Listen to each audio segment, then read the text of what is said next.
혹시 우리나라 최고 부자 중 한 분, 이재용 회장이 회사 구내식당에서 뭘 먹었는지 아세요?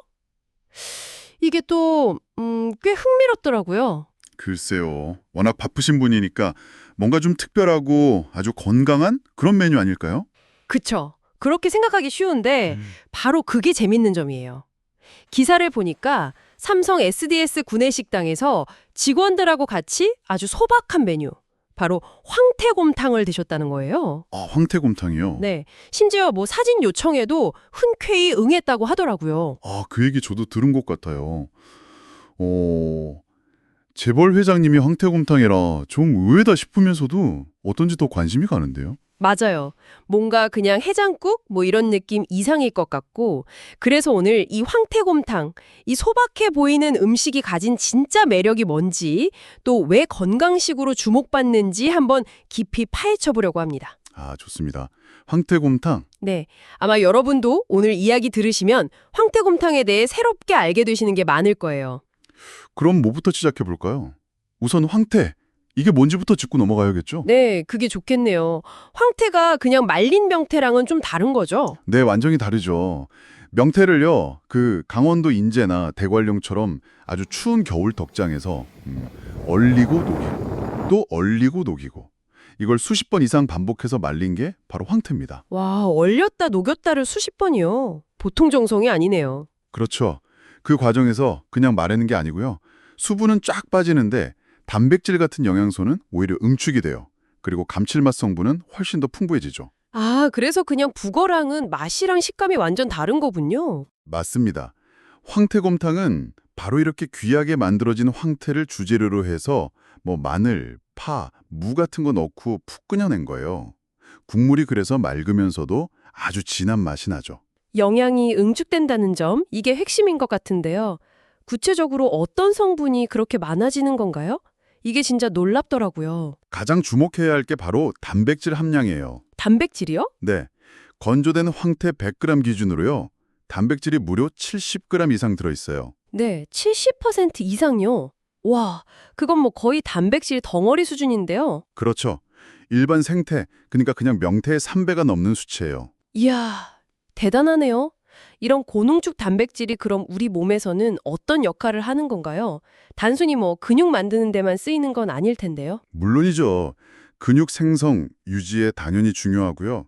근데 그뿐만 아니라 우리 몸의 면역세포 만드는 데도 쓰이고 호르몬 균형 맞추는 등등 뭐랄까 생명 유지 활동 전반에 다 필요해요. 아, 그렇군요. 특히 황태 단백질은 아미노산 구성이 아주 좋고 또 몸에 흡수도 잘 되는 그런 고급 단백질이라서 효율이 굉장히 높다고 할 수 있죠. 효율적인 영양 섭취. 어쩌면 바쁘신 이재용 회장님도 그런 점 때문에 황태곰탕을 선택했을 수도 있겠네요. 뭐 충분히 그럴 수 있죠. 바쁜 현대인들에게 정말 필요한 영양소거든요. 단백질 말고 또 주목할 만한 성분이 있을까요? 아, 그럼요. 간 건강에 아주 중요한 아미노산 메티오닌이라는 게 풍부하다는 걸 꼭 말씀드려야 해요. 메티오닌이요? 이름이 조금 어려운데 어떤 역할을 하나요? 이 메티오닌이 간의 해독작용을 직접적으로 도와주고요. 또 간에 지방 쌓이는 건 막아주고 간세포가 다시 만들어지는 걸 촉진해요. 아하, 그래서 우리가 흔히 숙취 해소에 황태국 찾는다는 게 그냥 기분 탓이 아니었네요. 네네. 과학적인 근거가 충분한 이야기죠.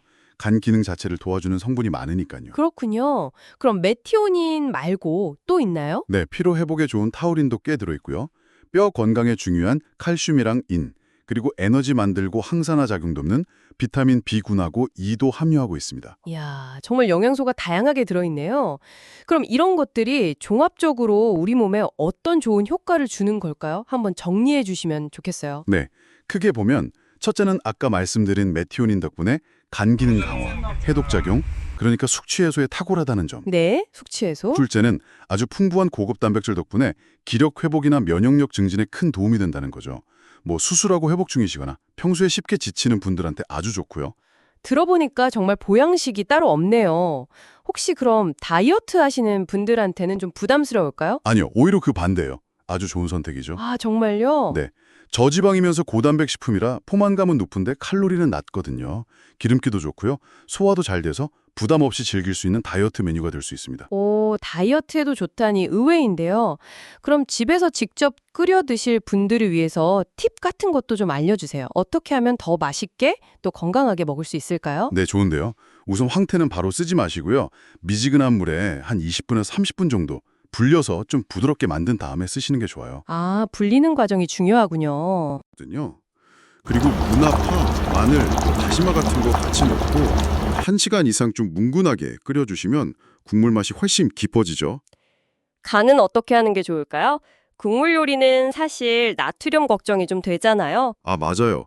중요한 부분인데요. 가능하면 천일염이나 국간장으로 아주 최소한으로만 간을 하시고요. 드실 때 기호에 따라서 후추나 다진 파 같은 걸 추가해서 드시는 게 나트륨 섭취를 줄이는 방법이에요. 네, 싱겁게 먹는 습관이 중요하겠네요. 하루에 어느 정도 먹는 게 적당할까요? 보통 황태 살 기준으로 보면 한 60에서 80g 정도, 국물은 한 200에서 300ml 정도가 적당하다고 봅니다. 그렇군요. 이렇게 영양 만점인 황태곰탕이지만 그래도 혹시 먹을 때 좀 주의해야 할 분들도 계시겠죠? 네, 물론입니다. 몇 가지는 좀 고려해야 하는데요. 황태에는 단백질 대사 과정에서 퓨린이라는 물질이 만들어져요. 퓨린이요? 네, 이게 통풍의 원인이 될 수 있어서 통풍 앓고 계신 분들은 섭취량을 좀 조절하시거나 의사 선생님하고 상의하시는 게 좋습니다. 아, 통풍 환자분들은 주의가 필요하군요. 또 다른 경우는 없을까요? 아무래도 국물 요리다 보니까 나트륨 함량이 높을 수 있잖아요. 그래서 고혈압 있으신 분들은 좀 싱겁게 조리해서 드시고 국물 양도 좀 조절하시는 게 좋고요. 네, 혈압 관리 하시는 분들, 그리고 단백질이 뭔가 풍부하다 보니까 신장 기능이 좀 안 좋으신 분들도 섭취량 조절이 필요할 수 있습니다. 마지막으로 아주 드물지만 생선 알레르기 있으신 분들은 당연히 피하셔야 하고요. 네, 알겠습니다. 주의사항까지 잘 들었습니다. 오늘 황태곰탕에 대해서 정말 자세히 알아봤네요.